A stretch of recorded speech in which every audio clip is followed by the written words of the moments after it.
안녕하세요. 인천에서 화실을 운영 중인 장 아뜰리에예요. 오일 파스텔로 그리는 명화 그림 그리기를 저와 함께 해보실 건데요. 첫 번째 편으로는 빈센트 반 고흐의 아르레 반 고흐의 방을 준비했어요.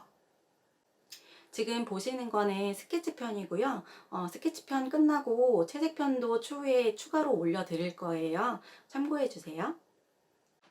제가 색연필은 스케치용 색연필로 준비를 했어요. 그래서 저는 지금 프리즈마에서 나오는 스케치용 색연필로 그림을 그렸는데요. 색연필로 스케치를 하실 거기 때문에 발색이 너무 진한 색연필보다는 지우개질이 조금 되는 발색이 좀 약한 색연필로 스케치를 하시는 걸 추천드릴게요. 만약에 색연필 스케치가 나는 자신이 없다 하시는 분들은 연필로 스케치 하셔도 되세요. 색연필로 스케치 하실 때는 각 그리시는 부분별로 중간 베이스가 되는 컬러로 스케치해 주시면 되세요. 네덜란드 후기 인상주의 화가 빈센트 반 고흐에 대해 함께 알아볼게요. 살아생전에 무명이었지만 37세의 짧은 생이었지만 사후 가장 유명한 미술가로 남아있어요. 초기 작품은 어두운 색조의 작품이었고 후기 작품은 표현주의의 경향을 보였어요. 고흐의 작품은 20세기 미술 운동인 야수주의와 독일 표현주의가 발전할 수 있는 토대를 제공했어요. 반 고흐의 예술 양식은 풍경화와 초상화를 그린 후기 인상주의 화가로 농부들을 강렬하면서도 어두운 분위기로 묘사한 초기 화풍과 임파스토 기법의 표현주의적인 후기 화풍으로 유명해요.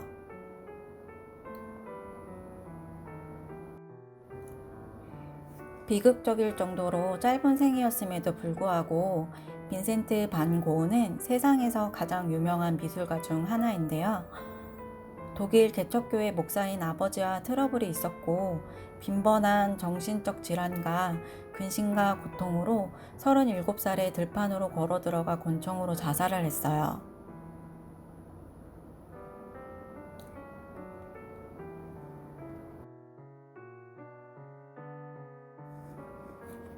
독실한 기독교인 집안에서 태어난 반 고흐는 생애 대부분의 시간 동안 종교적이고 관념적인 가치를 추구했어요.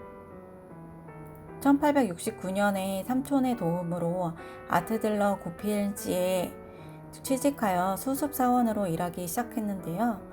이 시기에 고흐는 옛 대가들의 작품과 동시대 작품들을 포함해 다양한 장르와 범위의 그림들을 접할 수 있었어요. 또한 판화들을 수집하기 시작했다고 해요.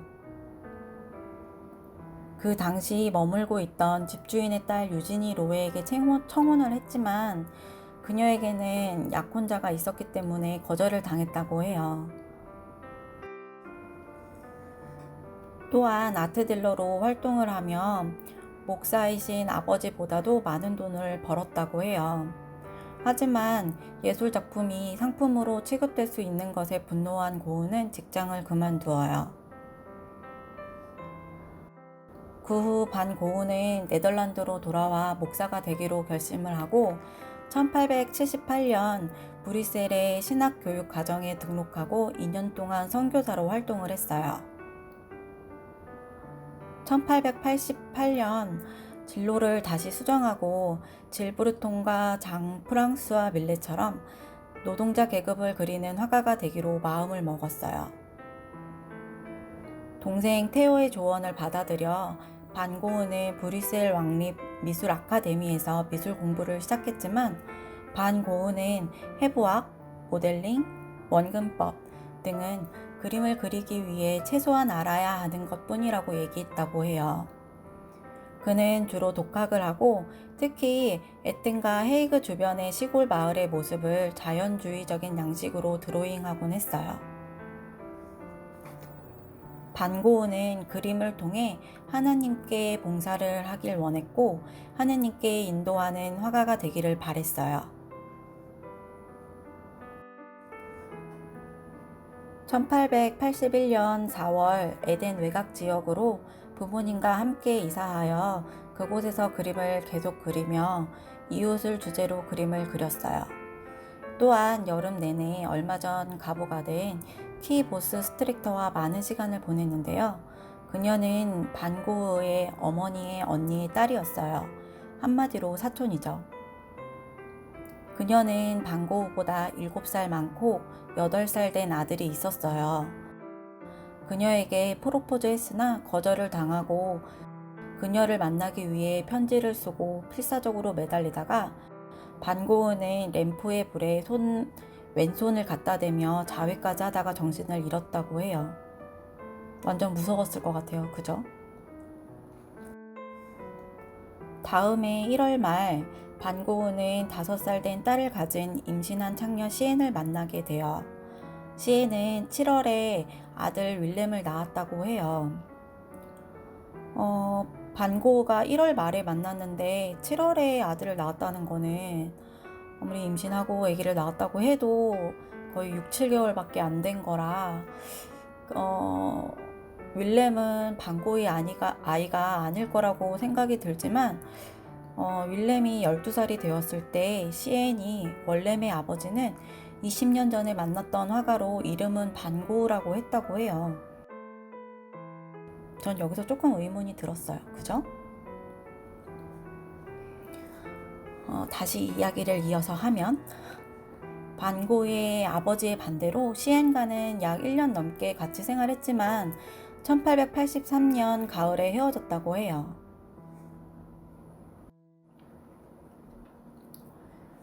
누에덴에서 반 고흐는 열심히 드로잉 공부를 하며 마을 아이들에게 돈을 주고 새둥지를 가져오게 하여 그림 그리기도 하고 배짜는 사람들의 스케치를 많이 했어요.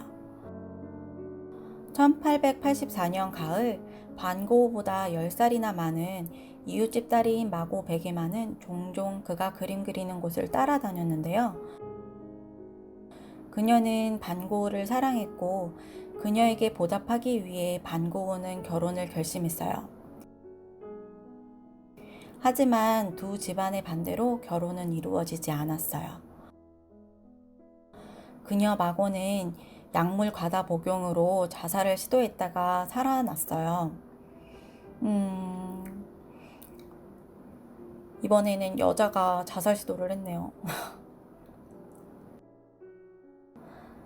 그 후에 1885년 3월 반 고흐의 아버지가 심장 발작으로 죽고 반 고흐는 큰 상실감에 빠지게 되죠. 이 시기가 좀 힘들었겠네요. 그죠? 그리고 그의 봄 프랑스 파리에서 반 고흐의 작품에 처음으로 관심을 보였는데요.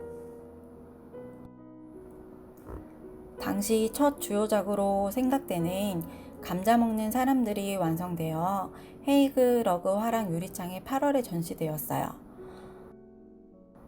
전시된 이 작품은 그림 속의 농부 중 한 명에 의해 고소당하고 그 이후 마을의 목사는 교구민들에게 반 고흐의 그림의 모델이 되는 것을 금지했어요. 이 작품에서 보이는 어둡고 칙칙한 색조는 그의 초기 작품들의 특징이었는데요. 이를 통해 농촌 생활상의 진면목이 적나라하게 묘사되었지만 당시 좋은 평가를 받지는 못했다고 해요. 그래서인지 이 시기에 몇 가지 정물 시리즈를 그렸다고 해요. 그중 밀짚 모자와 파이프가 있는 정물, 주전자와 신이 있는 정물은 부드럽고 섬세한 붓터치와 세밀한 색으로 채색이 된 작품이에요. 누에덴에 머문 2년 동안 엄청난 양의 드로잉과 수채화를 완성했지만 대부분의 작품이 파손되었다고 해요. 반 고흐는 그림을 판매하는 동생 테오에게 작품 판매하는데 소홀하다고 불평을 하였는데요.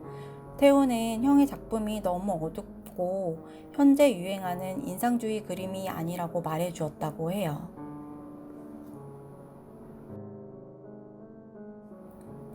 (1885년 11월) 반 고흐는 안트워프로 옮겨 조그만 방을 빌렸어요.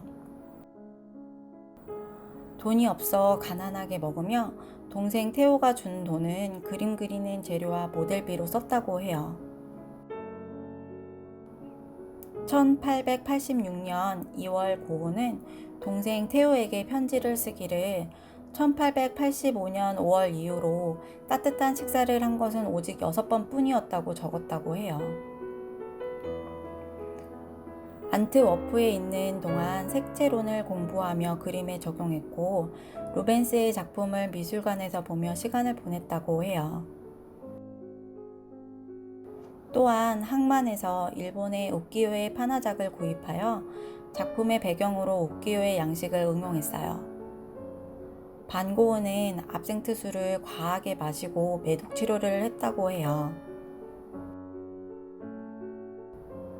그 당시 아카데미 공부를 하지 않았음에도 불구하고 안트워프에 있는 아카데미 오브 파인 아트의 입학시험에 매우 높은 성적으로 통과하고 1886년 1월에 페인팅과 드로잉에 입학을 허가받았어요. 천재죠? 1886년 3월 페르난도 코몬의 작업실에서 그림을 그리기 위해 파리로 여행을 하였고 몽마르트에 있는 동생 테오의 아파트에서 지냈어요. 6월 그들은 좀 더 비탈진 곳에 큰 아파트로 옮겼는데요. 이 시기에 테오와 편지 왕래를 할 필요가 없었기 때문에 반 고흐가 무엇을 했는지는 거의 알려지지 않고 있어요.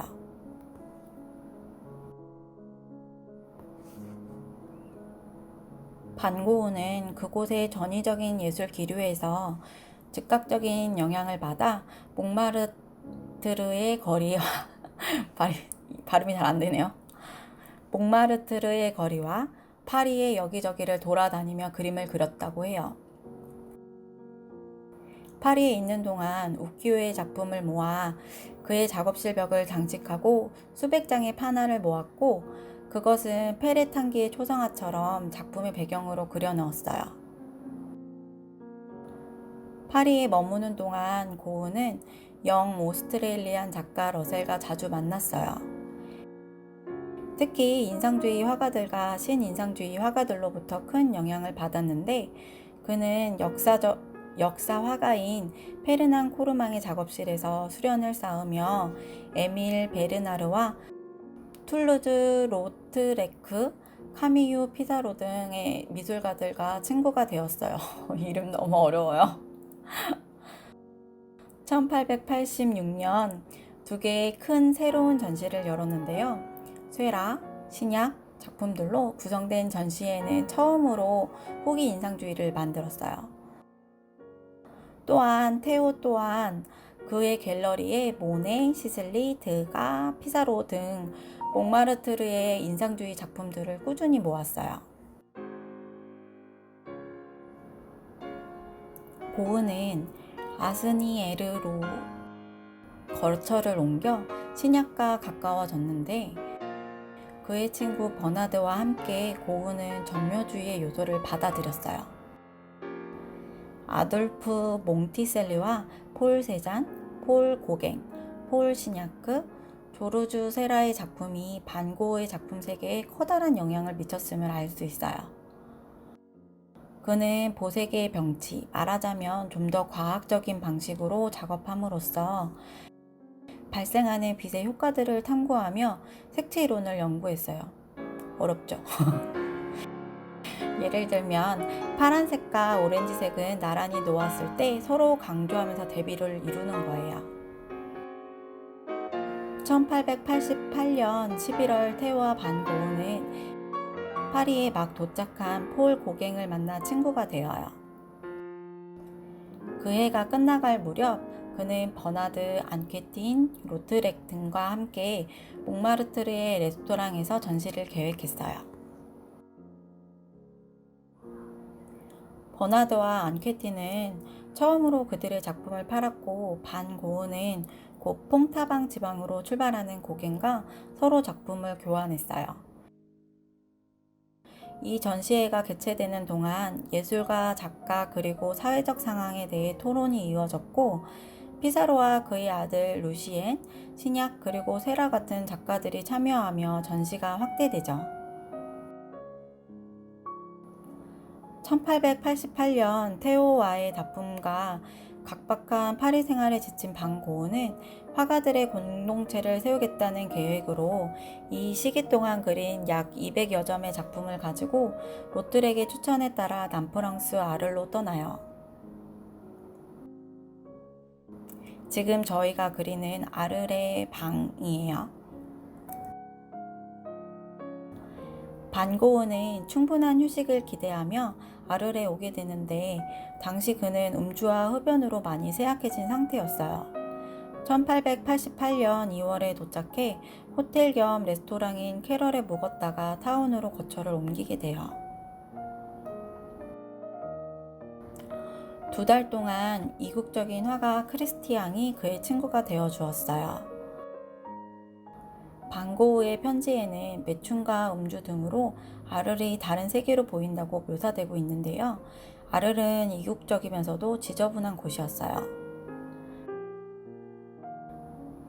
이 시기의 작품은 옐로우, 울트라마린, 담자색과 같은 색으로 풍부한 표 특징으로 아르의 풍경을 그가 배운 방식대로 네덜란드 스타일로 그림 속에 형성되었고 들판과 길은 평평하게 표현되었으나 색채는 더욱 강렬해졌어요.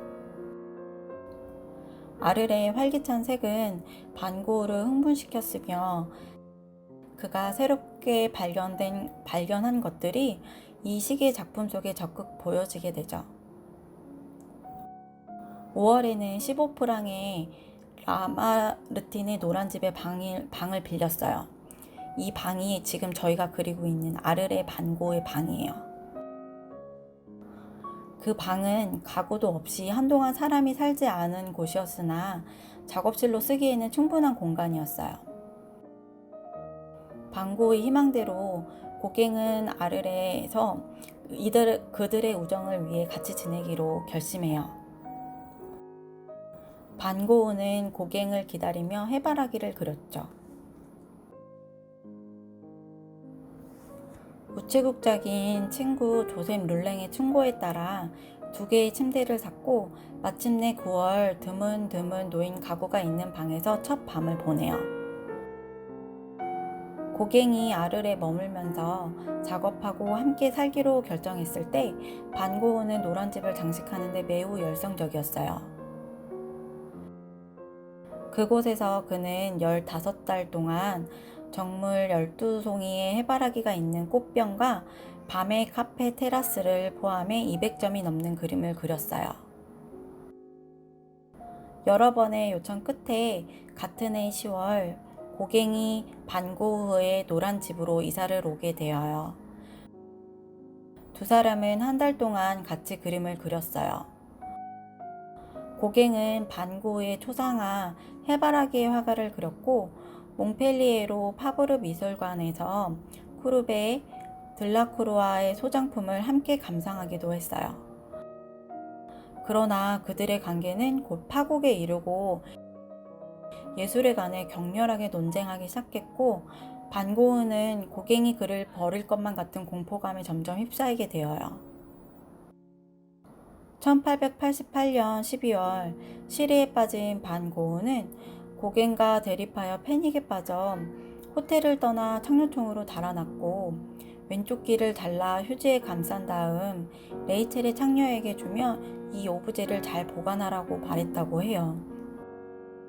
무섭죠?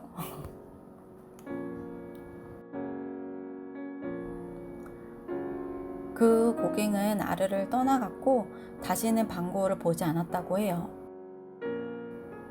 동생 테오가 고갱의 연락을 받고 병원에 입원한 형을 방문하고 1889년 1월 다시 노란집으로 돌아왔으나 환각과 망상으로 병원과 집을 번갈아 다녀야 했는데요.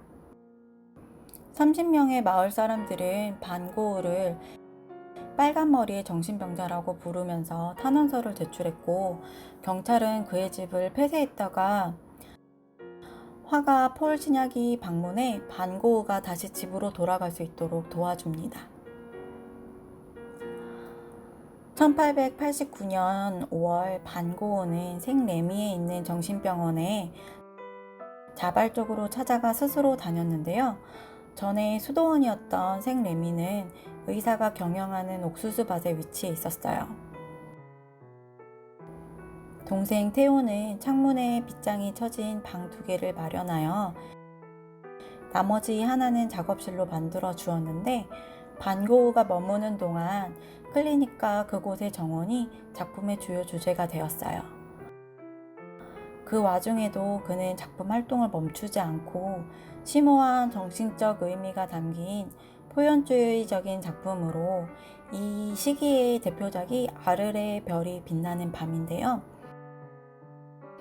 아마도 여러분도 반고우 하면 떠오르는 그림, 밤하늘의 별이 소용돌이치는 그림이에요. 뿐만 아니라 이 시기에 그가 좋아하던 밀레와 오노레 도미레, 외젠 들라크루아의 작품들을 묘사하기도 했는데요. 반고흐는 밀레의 예찬자로 자신의 모방을 음악가가 해석하는 베토벤에 비유했어요. 1890년 5월 반고흐는 동생 테오와도 가까운 곳 파리 근교의 오베르 시르우아즈로 갔어요. 피사로가 반고흐에게 닥터 가제를 추천해 주었는데, 가제는 몇몇 예술가들을 치료해 준 적이 있으며 자신 또한 아마추어 작가였어요. 가제에 대한 첫 인상은 나보다 더 아픈 사람이었다고 해요. 6월 반고흐는 닥터 가제의 초상화를 2점 유화로 그렸고, 3번째는 그의 유일한 애칭 작품으로 제작이 되었어요. 애칭이 뭐냐면 오목판화 기법 중 하나로 금속판에 부식액을 발라 금속이 부식되는 성질을 이용해서 이미지를 새기고 새겨진 홈에 잉크를 채워 찍어내는 판화예요. 정교하고 섬세한 선의 운영이 특징이며 부식 과정과 시간에 따라 다양한 표현이 가능한 작업이에요. 세 작품 모두 닥터 가제의 멜랑콜리한 취향을 강조한 작품이었어요. 생레미에서의 마지막 몇 주 동안 반고흐는 북쪽의 기억들로 돌아가고 있었어요. 오베르에 머물렀던 약 70일 동안 오베르의 교회 등 북쪽의 장면을 연상시키는 유화 70여 점을 그렸어요. 거의 하루에 한 작품씩 그린 거니까 대단하죠? 병원에서 나온 반고흐는 1889년 12월 심각한 좌절을 겪었어요. 반고흐는 전 인생에 걸쳐 정신적인 병으로 어려움을 겪었는데, 그의 마지막 몇 년 동안은 이러한 고통이 심해져 갔고, 그림을 그리지 않거나 그림을 그릴 수 없었고, 이것은 능력의 절정에서 예술가의 좌절이 더해진 결과가 되었어요. 반고흐의 우울증은 점점 더 심해져 갔고, 1890년 7월 27일 37세의 나이로 들판으로 들어가서 권총으로 그의 가슴을 겨냥했다고 해요. 반고흐의 죽음에 대해 권총으로 자살했다는 쪽이 힘이 더 실려 있지만, 동네에 총을 들고 다니는 꼬맹이가 있었는데 그 꼬맹이가 장론으로 쏜 총에 맞은 거라는 얘기도 있더라고요. 이 부분은 추후 채색편에서 더 자세하게 알려드릴게요. 총에 맞은 반고흐는 그 자리에서 죽은 건 아니고 병원에 가지 않고 자신의 집으로 돌아갔다고 해요. 동생 테오가 서둘러 도착했지만 동생 테오가 지켜보는 가운데 이틀 후에 숨을 거두었어요. 마지막으로 반고흐는 고통은 영원하다라는 유명한 말을 남겼죠. 동생 테오 또한 형이 죽고 얼마 안 가 죽고, 반고흐의 그림들은 테오의 와이프와 반고흐의 이름을 물려받은 테오의 아들로 인해 유명해진 거라고 해요. 이 부분도 채색편에서 좀 더 자세히 알려드릴게요. 어떤가요? 스케치 편에서는 반고의 일생을 가장 보편적으로 알고 있는 사실 위주로 정리해서 알려드렸어요. 네이버 지식백과를 참고하였고요. 채색편에서는 반고흐에 대한 진실 혹은 거짓과 반고흐와 태호가 나눈 편지 속의 명언들에 대해 알려드릴게요. 채색편도 많이 기대해 주시고요.